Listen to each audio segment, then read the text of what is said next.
What is up, my peeps? Joshua Smith here with another GSD Mode interview, where every single week we interview top entrepreneurs and straight up top badasses. They're out there dominating their space. They're people choosing to not live a life of mediocrity, but instead to go out there and create big, amazing, epic lives for themselves, their families, as well as have a big impact on others while they exist. So today, you guys, got another amazing rock star guest in the show. So our guest today, you guys, is a formal professional football player in the NFL. That transitioned as he retired from playing in the NFL into studying real estate and becoming a top real estate investor. And also today is the founder and owner of Team RM82. So stoked and honored to have Ruvell Martin on the show, my friend. Hey, Josh, thanks for having me, man. I appreciate it. I'm excited. Yeah, me too, dude. And you know, reading your bio, it ends up being such a small world. We were just talking before we hit the record button that we literally grew up like 10 minutes away from each other, you know. Yeah, I know. Michigan. I'm from Muskegon, Michigan. You're from Grand Haven. It's a small world, but definitely I followed you for sure and saw that you were from Michigan. So that's really cool. I enjoyed my time in Michigan, but I'm not in the cold anymore. Yeah. You're in South Carolina, where you reside, but your real estate investing business is really mainly in North Carolina, correct? Yeah, exactly. So right here, we live right here on the border of the Carolinas. So I'm on the South Carolina side, but we do all our work in Charlotte, also just south in Fort Mill. There's a city, Waxhaw, Indian, all those different areas around there. But it's just called Charlotte Metro, so it's crazy. It's on the border, though. Yep. No, love it, dude. Love it, man. So before we get into what you're doing today, you know, because I'm really intrigued about how you got into real estate investing and how you've created all the success that you've had and currently having.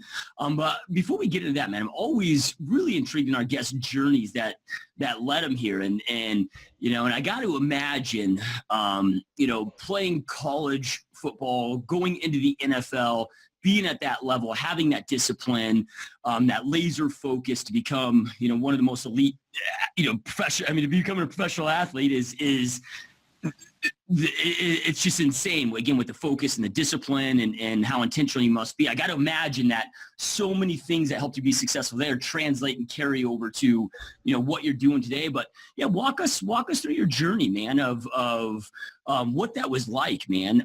Because with the NFL, like you, if I remember correctly, you were a walk-on, correct? Yeah, so it's called an undrafted free agent in the NFL, but yeah, I mean, walk-on is a great description. So coming out of high school, didn't really have many offers to play college football, so I ended up going to Division II. Did well in Division II. You know, it's funny because people are like, so did you always dream of playing in the NFL? I'm like, no. I went to a tiny private Catholic school. I think I graduated with 60-some kids. I mean, it's not, you know, not sitting there dreaming of the NFL at that point. And then when you only get two offers and they're both partial scholarships to Division II, you're not sitting there thinking, man, these guys everyone's got it wrong. You know, I'm just lucky to be playing. So it wasn't really until my junior year that NFL scouts started coming around, and next thing you know, it's like, oh man, you kind of got a chance, you kind of got a shot, and I got picked up undrafted free agent, so no, I did not get drafted, and went with San Diego in 2004. Went to San Diego, got cut. From San Diego, you know, you're kind of hanging your head. You're like, this isn't for me, and my story is I went on, I was planning on going back to school just to finish my degree. Right at the end of the season, 2004, San Diego calls me back, says we want to send you to NFL Europe, and lo and behold, I meet Jared Payton, who's Walter Payton's son. And we become really good friends, and what he really did was just pour confidence into me and just started telling me that, you know, I was a special person, I was a special player. You know, I was successful, I was good. I think at one point he even told me I was the best wideout he ever played for or ever blocked for him, and I blew my mind. I mean, coming from where I came from, I'm like, but you're you, and you have these awesome things to say about me. You know, no way. And the only difference between the first year that I got cut and the second year when I made it was that I believed in myself. So that was my big turning point, was going to NFL Europe, meeting somebody that taught me how to have confidence in myself.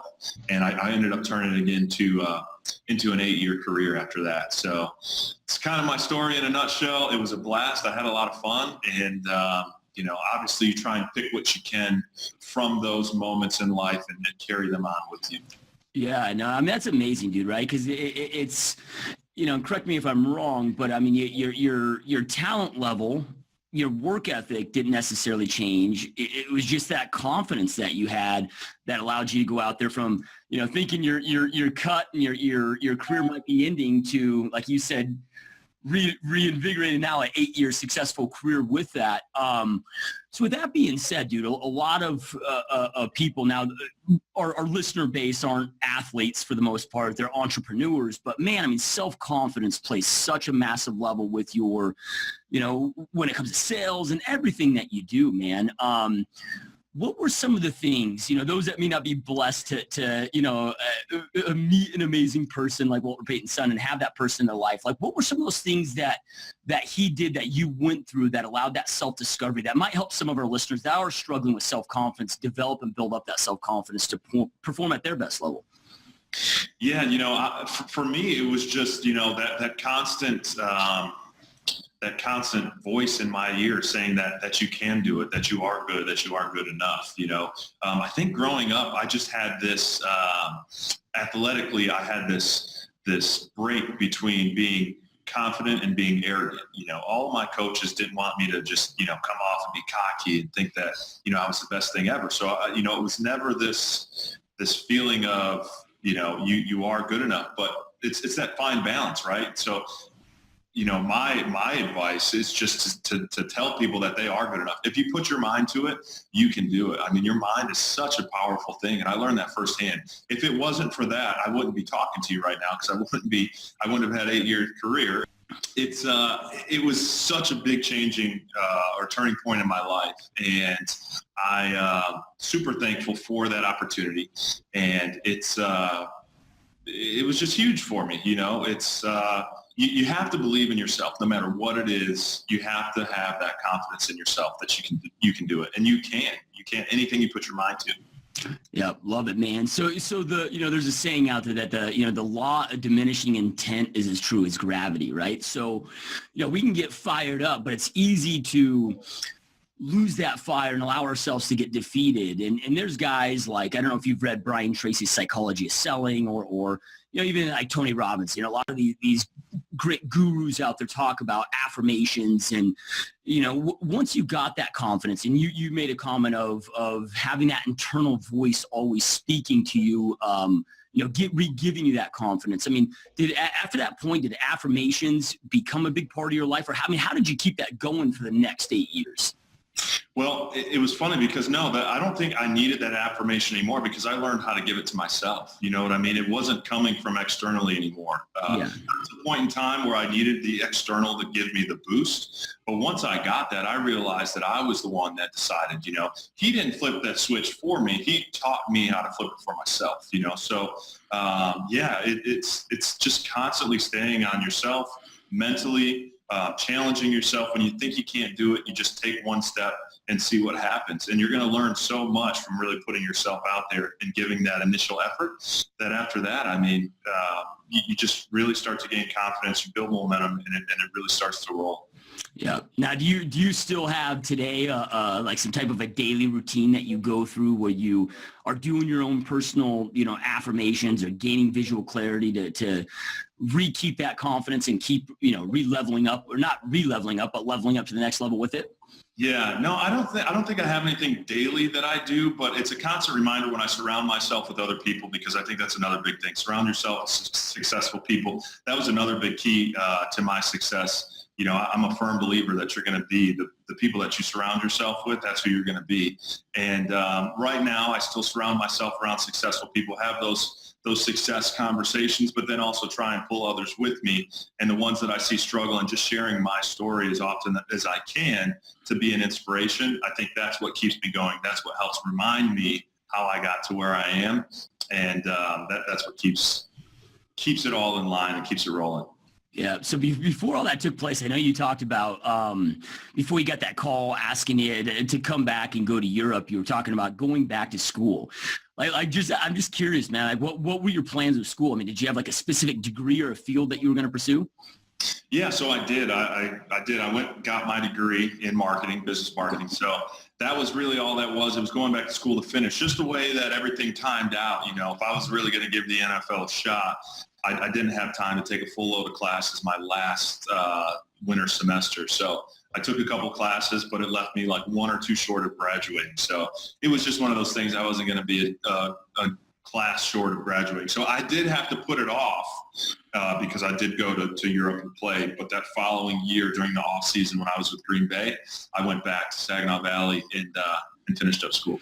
Yeah, right. Oh man. So then, all right. So you have your 8-year career that you have in the NFL. Then that comes to an end. What was the path at that point that then got you into where you are today?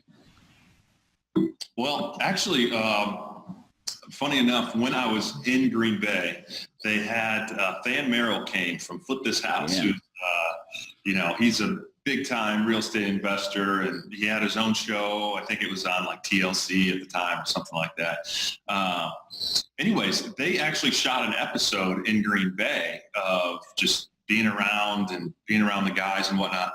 And he said at his meeting, or when they were shooting, he said, "Hey, if any of you guys ever want to come to one of my seminars, you're more than welcome. Come on out." Well, I think it was the next year I reached out to him and I wanted to come out to one of his seminars, just real estate in general, interested me, investing interested me.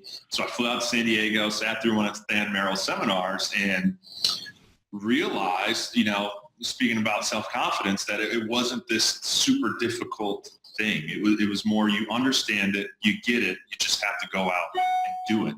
And so I came back here to Charlotte. I started going to the local auctions. So I literally went to the county auctions, found out how to buy properties, studied it for probably about 2 years while I was still playing, and then just jumped in with both feet, started buying properties, fixing them up, selling them. I bought a couple to hold on to. I mean, just fairly simple math equations that you can do. Is it worth it or is it not worth it? And then decided to get licensed. I said, hey, I got to get licensed to do this. At the time, I think I was just using like Zillow for my and Realtor.com. I'm like, well, if I'm going to invest my life savings into this, I should probably have MLS access and be able to get this right. So I went to class, and right around that time in this area, the market started turning, started getting a lot better. Investors started jumping back in, really squeezed my margins on some of those investment properties that were doing really well for me in the years past. And people knew what I was doing, and I started really starting to gain some momentum with my real estate license and took off from there and kind of put the investments on the back burner. People always ask me, so you still flipping houses?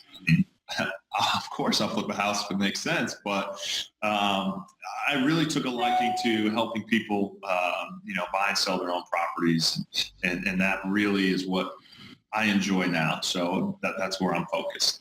Yeah. I mean, I love the fact that you talk about, you studied this for several years. You had a plan in place before you retired from the NFL.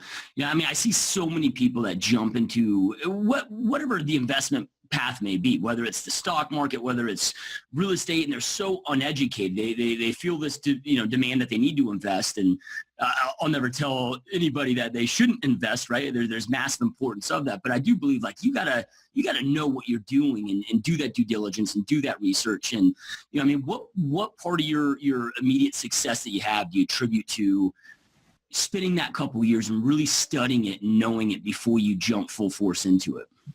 Yeah, I think a ton. I got the whole process down. I knew what properties I wanted. I kind of played it all out in my mind before I actually bought a house. How much do I think I could buy this for? What do I think my repairs were going to be?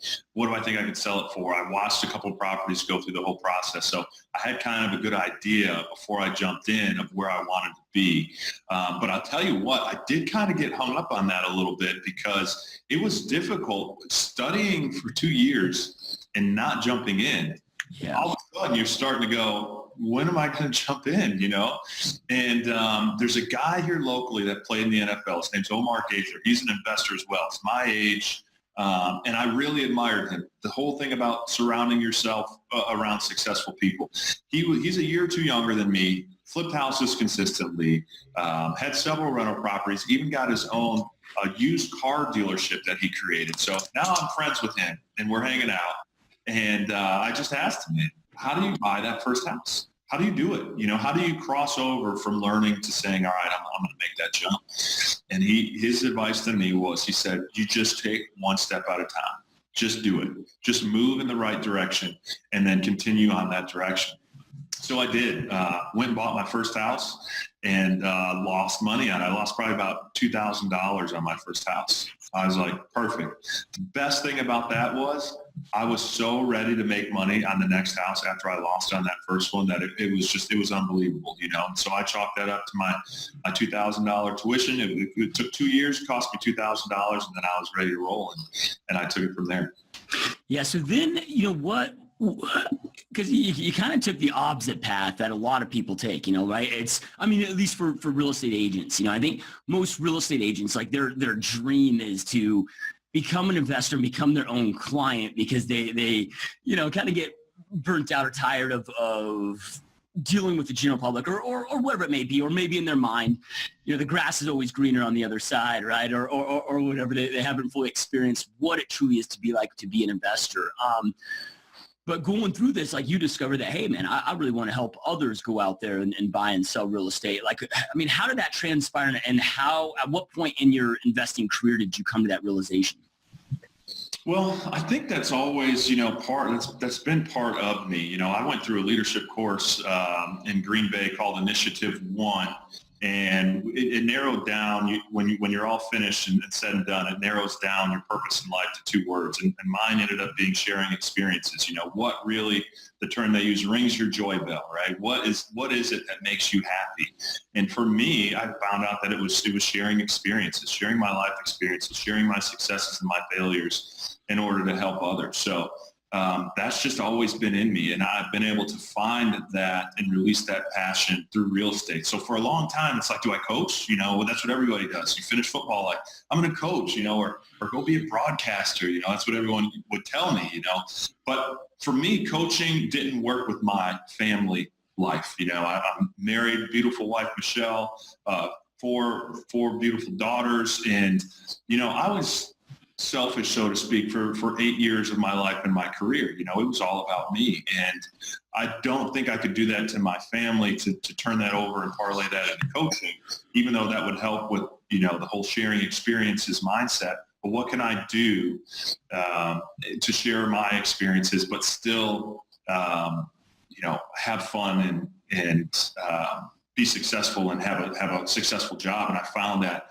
in real estate. So people have these goals, right? They're like, I want to sell my house and I want to go move into this house. So, how in the world am I going to make it happen? Or I want to buy an investment property. I want to somehow try and make money doing that. I have all these experiences through football, through my investing that I can now share with these people to help them achieve their goals too. And it feels great. And it's my job. It doesn't really get much better than that.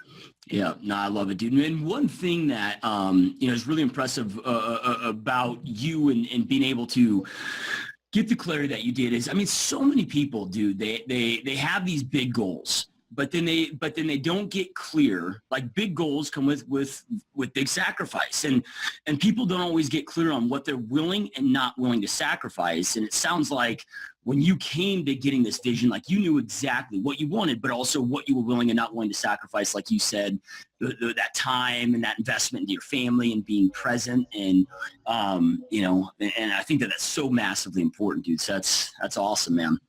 Yeah, and that took some time, though. I'll say that because I tossed around coaching for a long time, and the reason why I never jumped in it was because of that. And thankfully, I'm just very thankful that I found real estate, because I found something to fill that void. You know what I mean? And it wasn't until I realized what I was searching for in life, helping others, sharing my life experiences, that's what I was searching for in coaching. Because I really feel like I can help some of these young guys that are playing now. I can help them have a successful career, come from nowhere and still find success by believing in themselves, right? So what was it about that drove me to coaching? And it was the sharing piece. So I just was able to utilize that that feeling that I had, that passion that I have, just utilize that in a different vehicle. Yeah. And you know, what's so cool about it is you never know what the future comes, right? So, you know, I mean, the coaching aspect, you know, hearing your journey, you know, and hearing stats like 85% of professional athletes are bankrupt in up to 2 years of retirement. And, you know, right, like who knows what that future holds, man. Instead of actually coaching on the field, it might be helping and creating a program that coaches them with that transition to find success after they retire. You know, you just never know what that looks like in the future, right? Absolutely. And I would love to do that. You know, that's part of my passion too. And I hopefully I can incorporate that somewhere down the road. You know, I will tell you though, I was a player obviously at one point in time in my life. And I can tell you, it's the same thing, you know, that we experience as kids growing up. You know, when you're going through it and you're a kid, you know, parents can't tell you anything, right? Because you know it. I mean, there's that factor that plays into what you're going through in sports as well. You know, I would love to stand up and be like, hey guys, I'm the savior. Just listen to me. Tell you how to not make any mistakes, you know. Guys aren't going to listen, you know, until they go through it themselves. They're just, I mean, maybe there's a few that you can help out, but I was there, you know, there wasn't much people could tell me when I was going through it either. So I get that part of it, and that's the struggle. You know, if people listen, then the statistics would be a lot better than what they are. Let's put it that way. Yeah, love it, man. So, all right. So this real estate journey really started in what, 2011. At what time did you then start growing and transitioning and creating your more, let's say, traditional real estate business?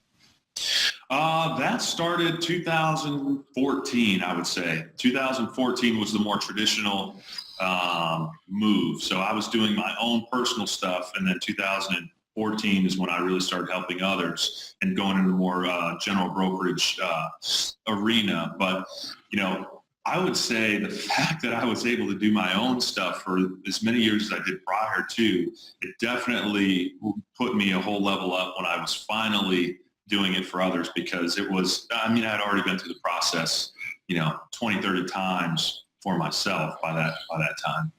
Yeah. I mean, you definitely have, you know, like I have a real estate team out here in Phoenix, and I love recruiting. And my real estate team isn't on the investment side, but just traditional side mainly, right? Not that we don't represent some investors, but man, I love recruiting brand new agents out of school. You know, like as green as they get, they're excited. You know, they just transitioned from maybe corporate America. They've got big dreams, goals, and visions, and they're on fire. And, you know, I mean, of course, it's a big learning curve, but a lot of them struggle massively with, you know, the self-confidence of navigating the transaction and all of that, which, like you said, you had, you know, 30-some experiences where you had that dialed down. You could communicate on a very high level with your clients because you'd bought and sold more real estate in that short, brief time than most people will ever, you know, double, triple what most people are going to do in their lifetime as far as our regular clients. But there's still, man, I'm sure that there was still some big challenges, you know, as you started growing the traditional portion of the business. I mean, the statistic is 90% of new agents fail in the first 3 years. You know, there's a 30% year-over-year turnover rate in the realtor world. What did you do, dude, 2014, when you decided this is the path I'm going to go? Like, what did you do out of the gate? What was your plan? Because you've created some massive success. You've only been at that element for 3 years, dude, right? So, like, what did you do out of the gate to start creating success in the traditional side? Yeah, so one of the things that I did was just try to really narrow my focus. So I knew that I had a base already in the community, the area that I was at.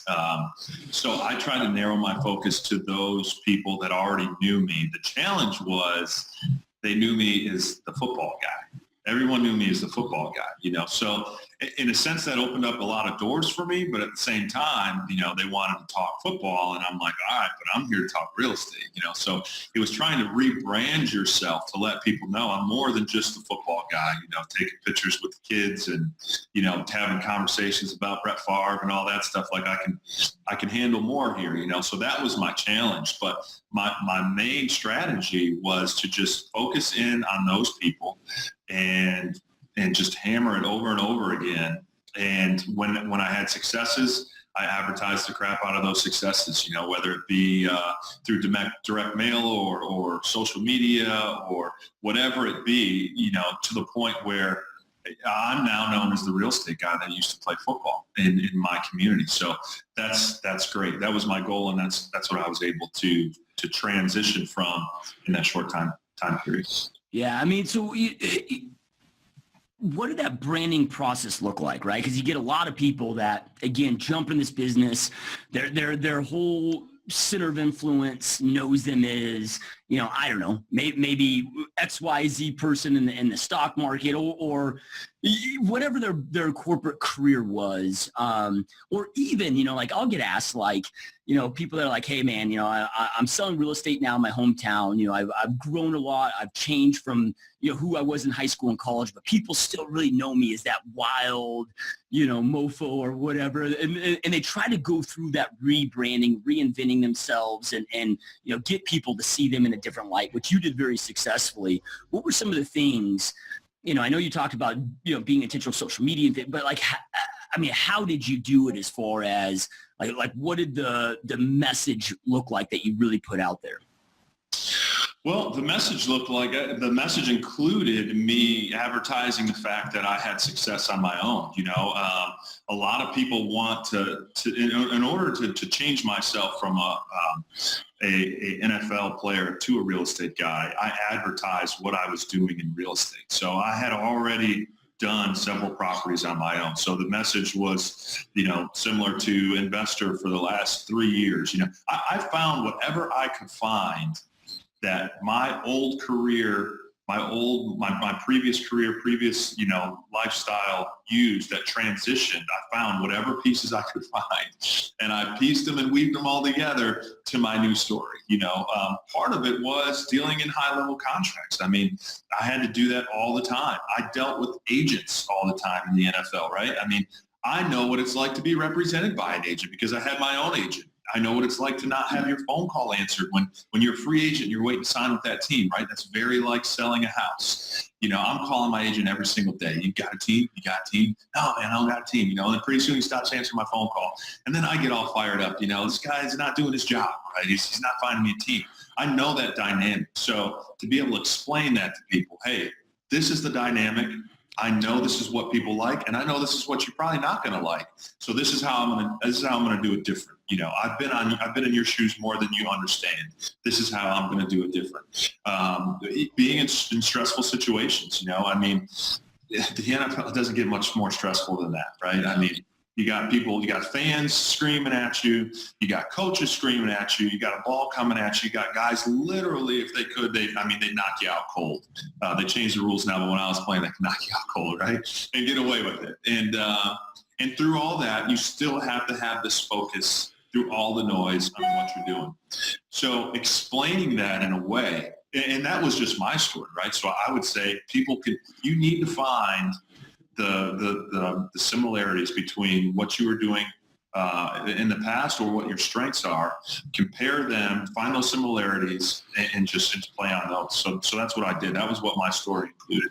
Yeah, no, that's awesome. Because you're like you said, you're able to play through the noise. You're able to educate and translate that to your clients. But I got to imagine, as well as now being a team leader, that helps tremendously because it's man, as an entrepreneur, right? All that noise exists. I mean, it's like, hey, we got to go out there and prospect for new buyers and sellers. We're recruiting new agents. We got to work on our processes, our systems. We're putting out fires. Like at all times, you got 18 things going on, and you got to be laser focused. So love it, dude. So then give us an idea of what your team looks like now today. Yeah. So right now the team is still, we started the team probably April or March of last year. So right now, it's putting those processes in place of where do you want everything to line up in terms of what is everybody doing, what's everybody's tasks. Like I'm still rolling through that. And I'll say this, the firm that I'm with actually offers something that is very similar to a team in terms of a revenue share model. So my toss up now is, do I focus everything on the team right now, or do I focus on the firm and almost build my team through that firm? So that's kind of the dilemma that I'm at right now. But the focus comes in and all of the, I guess, training and everything comes into lining up those people. Where do they fit well at? within the systems that we have here in place, and basically trying to just plug in people where I think they can be successful.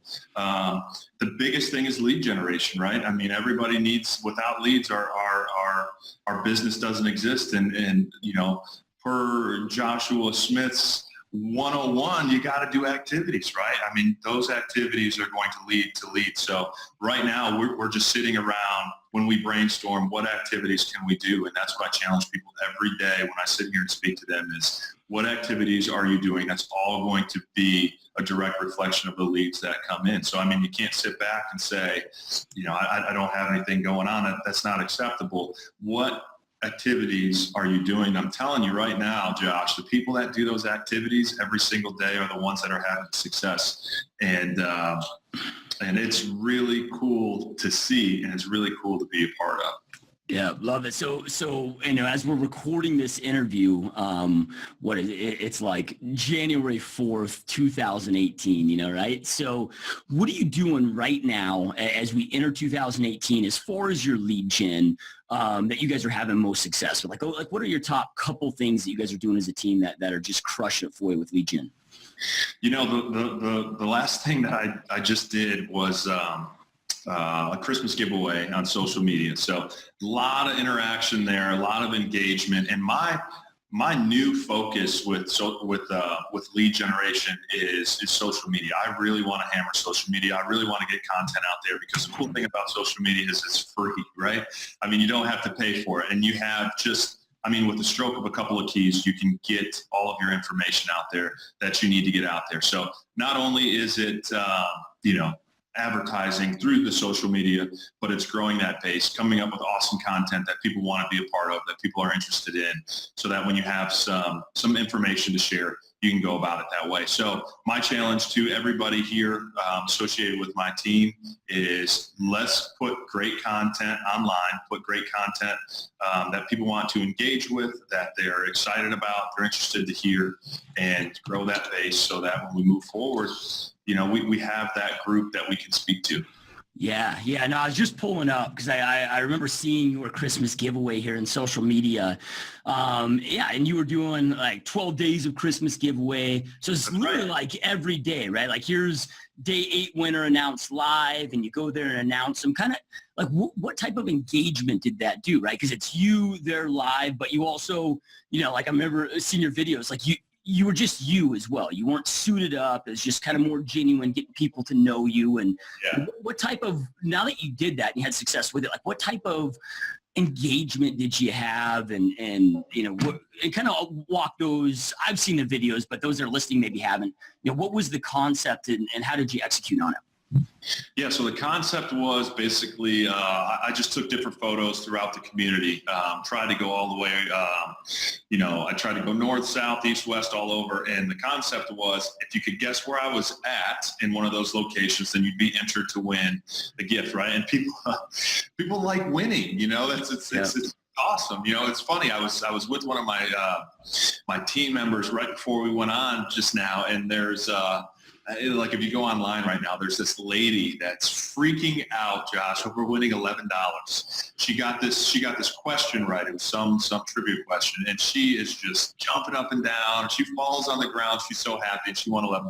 People love to win, and they love to engage with you and things like that. So it was great. The really cool thing about it was when people won, you show up to give them their gift. The first of all, everybody says is, I never win ever. I never win anything. Yeah. So they're just stoked because they're like, I never win ever. When I heard you call my name, I'm sitting there with my husband and my kids, and my son's like, Mom, that's you. Like, so everyone's excited. Then you show up, you give them the gift. You get to meet people that you otherwise would not have met. They speak to people, and I'm really excited to see the fruits of my labor from that because, it's just really, really exciting. Another thing that I just recently did was a market update on social media. You won't be able to find this anywhere because I put it just directly to the Facebook group of the neighborhood, right? So I just went on the MLS and did a yearly review. what did the neighborhood do in 2017 as compared to 2016, and why did that do it?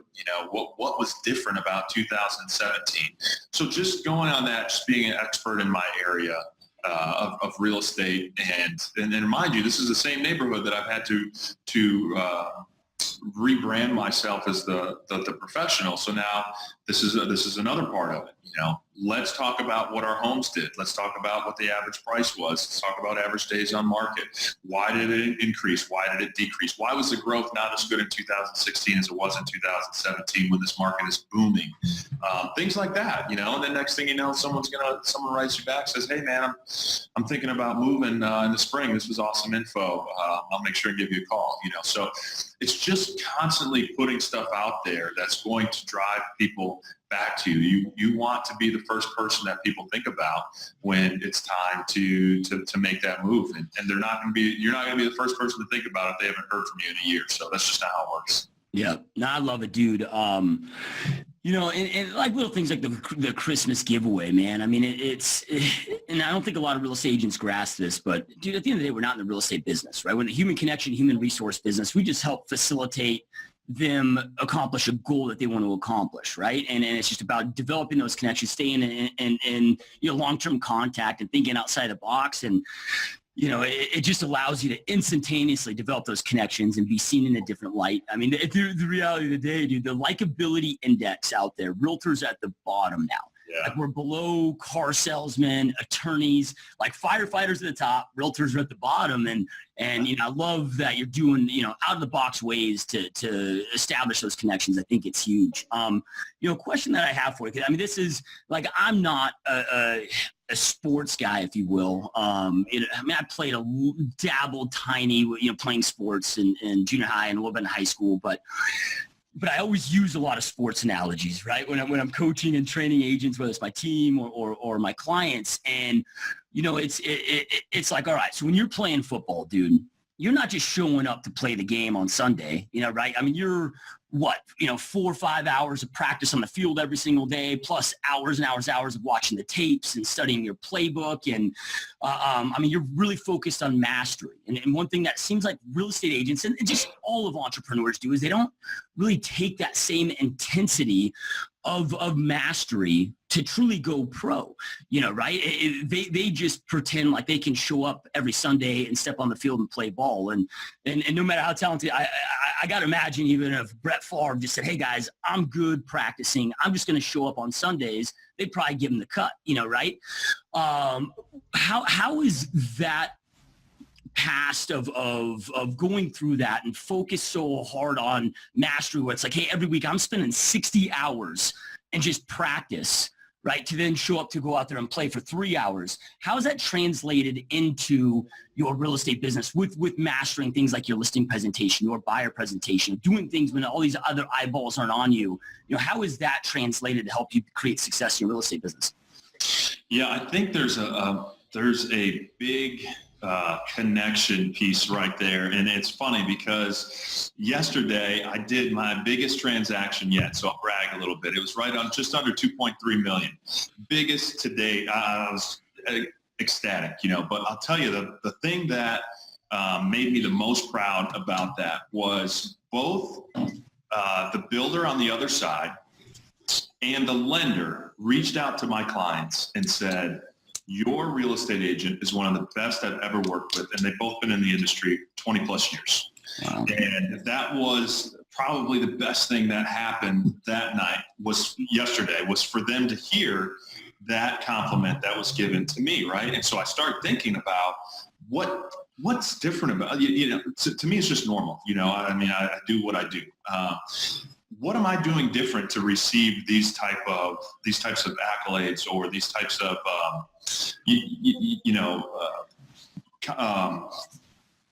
I'm losing the word, but you know what I'm talking about. Yeah. What is it that I'm doing different? And I started thinking, a lot of it has to do with my background. My background was a professional. Right? I wasn't just a football player. I mean, we had to study so hard. We had to practice so hard. It's no different than any other profession when you reach that pinnacle of your career, right? So I have that to fall back on. I know what it takes to do those things to be the best in my industry. And also, you know, when you don't do those things, the fingers always point back at me, right? It's not, man, this market's dead, or, you know, I'm with the wrong firm, or, you know, no. What are you doing, right? It's what are you doing? I control that. I'm not a victim of anything or anyone. I control it all. So that's what I learned in my profession from football, and I really have carried it over to this industry to be a professional. It's all about me. If there's a problem, it's my problem. And the good thing about it being my problem is I'm the one that can fix it. You know, if it's someone else's problem, then you can't do anything about it because you're just poor me. And that's not the case. So for sure, all those things when it comes to, you know, the self-development piece, you know, studying, you have to study, you have to practice, you have to master your craft so that when you step into that arena, you're ready to go every single day. Yeah, I love it, dude. So I've got a agent on my team that just started. I mean, 6 months, dude, right? Brand new agent, only been with the team 6 months, never sold real estate prior. And within that 6 months for 2017, she ended up winning Rookie of the Year. You know, she had 17 transactions in her first 6 months, you know, right? Which most real estate agents know that it's like what you do today, you don't see the fruits for 3 or 4 months. Yeah. That's almost unheard of, right? I mean, maybe in your last 6 months, but your first 6 months, dude. And this, I mean, she's got 8 deals in escrow. You know, she's been averaging eight deals in escrow each month for the last 90 days. And her goal is 10, and she'll be there by February. And she's just a machine, right? And I'm talking to her about, you know, what her path has been, and because, you know, she's on my team. So I'm like, well, what's the difference between you compared to, you know, this other agent, same tools, same training, same support, same everything. But dude, they've only done 2 deals in the first 6 months, you know, and it boiled down to just like you're talking about, the mastery, man. You know, she had told me that she role played the buyer presentation, listing presentation on her own, you know, late at night over 200 times, you know, right? And taking that level of mastery, that's just now, yeah, she's only 6 months, but what I love about this is if you take that level of mastery that you're talking about, and that role playing and that intention, in 6 months, dude, you can have the same experience that an agent has had in 2 decades, you know, in this business. You know, you can be a rock. That's what I love about real estate, dude. It doesn't take a decade to be a rock star. You can be a rock star in freaking 6 months. Yeah. No, I agree. It's all up to you. You know, that's the beauty of this industry is it's up to you. It's in your control. You have the key. So it's all about what you're going to do with it. So I agree 100%. It's almost what I like a little bit more about football, because to a certain extent, I didn't have control in football, right? I mean, if they go draft a guy or bring somebody in, I mean, you don't have all the control. You know, I probably could have played another year, had the coaches lined up and everything lined up perfectly. I mean, I wasn't a different player in my last year than the year that I didn't play, but, you know, it was out of my control. But when it comes to real estate, it's in my control because I'm the one that's in charge of my own actions. So, yeah. Yeah, and I know you talked about earlier, like you're kind of at a point where you're a little torn, you know, right? Of because of the revenue share plan, you know, with the company that you're with, you know. But I mean, with that being said, I mean, do you have somewhat of a vision of where you want to take this and how big you want to go with it? I don't really, which it probably sounds really bad, but I'm so into my family, Josh, that it's kind of like, you know, I'm using real estate as a tool, as this tool to get to where I want to be. I really want to incorporate more investment properties. I really want to incorporate, you know, those commercial properties, those residential properties. So I'm kind of using real estate as that tool to grow something that I know can never be taken away from me. So it's funny because the revenue share piece really started to take off this past summer. Right as I set up my team, I'm rolling, and then the revenue share piece really starts to take off. Now I'm sitting here going, all right, on one side, I'm responsible for everything. On the other side, I'm not responsible, but I can still grow both, you know. So my goal, my mindset is more based on long-term with my family. You know, I was fortunate enough to accomplish a lot in sports with football. So I don't have this big, you know, go get them. I kind of have like this level that I want to sit at, this level that I'm comfortable at, and this level that I know is not going to take away from my wife and my kids. I mean, I really want to be there and see everything that they do. And I don't need the real estate piece to accomplish that. So that's what's keeping me maybe tuned down a little bit, but who knows? I mean, I feel like that's still up in the air. That can still change. Once I'm still trying to find that groove, and once I find it and hit it, maybe it takes off even more than I've realized it will. Yeah, no, I love that, dude. So then, and I mean, at the end of the day, we don't live to work. We work to go out there and create the life that we want to create. Unless you got freaks like me that, work to me is like you playing in the NFL, right? I'm sure you never got criticized in the NFL that you practice too hard or people are like, oh, you're just chasing your dreams. But then you get in the entrepreneurial world, and if you work 80, 90 hours a week, then you get criticized, because I don't think people can relate to how work can be an obsession or passion or your true love, with that. But I think most people are in that same, state where it's like, dude, like, look, I want to work hard enough to create something that allows me to go out there and truly enjoy that time with my family, my loved ones. And, with that, I mean, you still got to put in the work, right? I mean, revenue's supposed to come in and I hate the word balance, but, it's trying to find that right balance or counterbalance or whatever that is. Like, how have you been successful with that, with growing your real estate business that really is an eyes open to eyes shut, but also then being very intentional of not neglecting your wife and investing in that. And you got 4 daughters, right? As well as, dude, I mean, you seem like you're still in pretty damn epic great shape. So I'm imagining you still take great care of your health. Like, how do you keep all those together without ensuring that one's not getting neglected? Well, I think the biggest thing is you just have to carve out time. You have to put your priorities. You have to lay them all out on the table. And my family is number one, so they have their time cut out. My daughters have their time cut out. My wife has her time cut out. And then from there, you can put your work into that as well.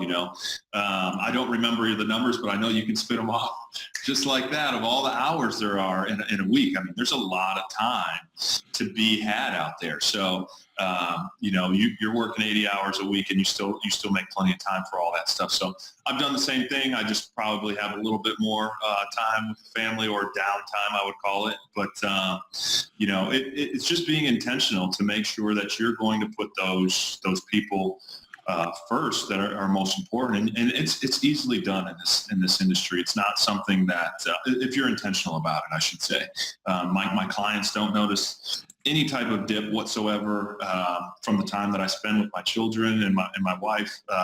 But most people understand as well. There's a lot of stuff that goes on in this industry, and you can, have other people assist you, and you have 10 team members throughout. So it's not something that's necessarily difficult, but it's definitely something that needs to be intentional in order to accomplish it.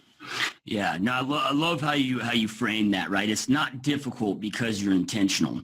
It's difficult for those that aren't intentional, right? It's like, you and I, like, yeah, I mean, I grind 80 hours a week, and I mean, right? It's a choice. I guess I don't have to at this point, but I still spend an insane amount of time with my family, right? Like you talked about the amount of hours a week. There's 168, right? So when I factor out my work time, my gym time, and my sleep time, which are really my 3 non-negotiables, I got 41 hours left over a week, right? So as we talked about earlier, just getting clear on what you're willing to sacrifice and what you're willing not to. Like, I don't have cable in my house, right? I don't watch TV. I don't, I don't, very clear on who I'm going to hang out with, who I'm not. So I'm investing that time, that 41 hours the right way. So yeah, I'm a true believer, and you can have it all, and it is easy, but you got to be intentional, as you said. Yeah, and that's awesome. I listened to, I don't remember what it was, but when you broke down all those hours, and it was inspiring to hear, what can really be accomplished. I remember actually taking that right back to my wife and saying, look at all this time that we're wasting. Look at all this time. It was eye-opening for us. It's huge which is funny to even hear people that would criticize or say 80 hours a week. That's crazy. But yet they're okay with wasting time scrolling through their Facebook feed, and they're okay with, watching Real Housewives of Orange County. Like, that's cool. But if you put some extra time in at work, it's like, what are you doing? Who are you neglecting? It's like, no, I know what I like to do. I know what I want to do, and that's what I'm going to do. Yep. Love it, dude. So then, knowing everything that you know now, if you could go back to, the Ruvell, when you first started this journey, and give yourself just a few pieces of advice, maybe 2 pieces of advice that you feel would have, fast forwarded your success trajectory so much more, what would those 2 pieces of advice now, if the Ruvell today was having a conversation with the Ruvell in 2011? Oh, man. I would probably go back a little bit further than 2011. I was still playing in the NFL. For me, I think I don't know if I can come up with 2, but for me, when I was in the NFL, I felt like it was this lie of you're a football player. You need to concentrate on football. That's what's making your money. Don't worry about anything else. Just from your hours in a week, we have a lot of downtime as professional athletes once we finish training, practicing, all that good stuff. And if I could have then parlayed that extra time into prepping for life after football, I think my transition would have been even quicker and even more smooth. So, probably utilizing all of your time and utilizing it the right way. It's so fleeting, the time that you have as a professional athlete. It goes so quickly, and even time in life, so to put that time to use in the right direction, in the right avenue is so important to do. So that would be my biggest one. The second one, I don't know. I don't have one for you yet. Yeah. Maybe you should give me that question ahead of time. I don't know. That's a tough one, but I've definitely I've been fortunate to surround myself around the right people. So I wouldn't change that, but I would definitely continue to do that, because putting myself around successful people has by far been probably the biggest thing that I've been able to do to become successful in life. Yeah. As the famous Jim Rohn said, you are a result of 5 people you spend most time with. And I don't know if there's more of a truer saying that exists out there than that, dude. I love it, man. Now, did you go through, because I know, and it's not just athletes. I mean, I think everybody at some point in their life, maybe not everybody, but a lot of people go through this where, and I've got a lot of friends that not a lot, but several that were professional athletes as well. And it's like, that is what defined them, or what they allowed mentally to define them. And they're like, 1 minute, you're this person, or like you almost feel like a king, whatever. And then all of a sudden it ends. And then you feel like you're a nobody. And you can kind of transition through a depression stage or whatever it may be. And again, it's maybe not just athletes. It might be, like a mother that their purpose, right, is being a mom, but then all of a sudden their kids are 18 out of the house and they're like, holy shit, now I got to redefine my purpose and go through this. And a lot of people struggle. They have these attachments that they feel define them. And then when that changes, they're lost. I mean, did you go through any of that? And if you did, how did you transition out, and what would your recommendations be for somebody that's maybe going through that? Yeah, it's funny that you asked this question. I did. We spoke earlier, so I can't remember if it was on this one we spoke earlier, but I did an interview with Colton Lindsay, and he asked me the same question, and it wasn't an issue for me, and the reason why is because I never identified or bought into that lifestyle, that person. I knew what I was doing was special, but my road that I traveled was always one where it was uncertain. I was uncertain in high school. I was uncertain in college. And then even when I got to the NFL, I mean, I wish I knew I was going to have an 8-year career. Maybe I would have enjoyed it a little bit more, but I didn't know. I thought it was going to be a 2-week career. And then after a year, maybe it's going to be 2 years. And before I know it, it's 8 and I'm done. So I never bought into that, that lifestyle, that lie, so to speak. But, I would say for me, I'm a spiritual person. I have a faith in God that I believe in. And so for me personally, it's identifying around that, because that's not going to change. I have a couple of spiritual people that I've met in sports that really, spoke to that big time. Not wrapping your identity around something that can be taken away from you, and so whatever that may be for you, that's what I would recommend, because everything else can get taken away from you. Everything else is just this physical piece, this tangible nature to it, So for me, that's probably the biggest thing is to identify where I get my worth from, and I get it through my faith. So. Yeah. Love it, dude. And I don't know if you have conscious awareness of it or if it just is what it was. But, one thing, I mean, and again, I don't know, I'm just taking an observer perspective from our conversation, but it sounds like, you spent 2 years studying and you had a transition game plan in place, right? Like you knew after hearing Than Merrill speak that, dude, that was the path that you were going to take, and you started studying and having that path. So you're like, hey, when this ends, boom, I know what I'm going to do. And you spent that years, so like with the stay-at-home mom analogy of, hey, man, that this is going to end at some point, right? Have that plan in place for what it's going to be intentional about it. And that could be why you skip that transition in that phase that I think so many do go through. Yeah, no, that's a good point. I never attached myself to something temporary. So yes, you're right. I knew football was temporary. For me, it was even more temporary than some of the other folks, right? So just to your point, when you're in high school and you're a superstar, football is going to end, right? But you're a superstar. You're probably going to some huge college and you're going to probably have a 15-year NFL career. So when you're in high school, that's not going to end for 20 years. So, you can't really see 20 years out. Well, football for me, it was always going to end like in 6 months. So I didn't have this huge attachment to it. So maybe to your point, understanding all this is going to change and prepping yourself for when it's going to change, instead of just reveling in the moment and ignoring the fact that it's going to change, because really that's what it is. You're like, I know it's going to change, but I don't want to think about it. No, you should think about it, and you should prep for it so that you're ready when it happens. Yeah, man.